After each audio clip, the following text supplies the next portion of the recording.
So I've got this MILA. It's a 5-pin Euro cylinder, snapped in half. And we're going to try to pick and got this one today. And I'm going to pick it with the pins going up, which is something I don't do that often.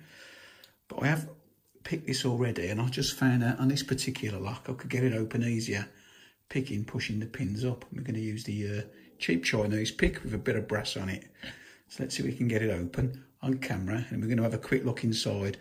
I've got no key for this one, but I've just picked it, and like I say, I'll go with the pins going up for a change. I can get it open a lot easier than trying to pick it with the pins going down.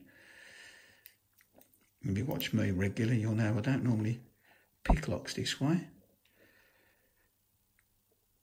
I like to have a quick look what's in there because it opens up quite quick picking with the pins going up. So we'll see what's inside.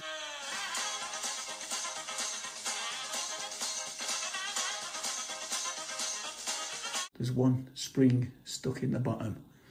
So what I'll do is I'll clean them up, I'll put them all in the correct position, and I'll stick a photo at the end rather than mess about. But that's what was in there again. So as always, thanks for watching, and I'll see you again next time. Try a bit.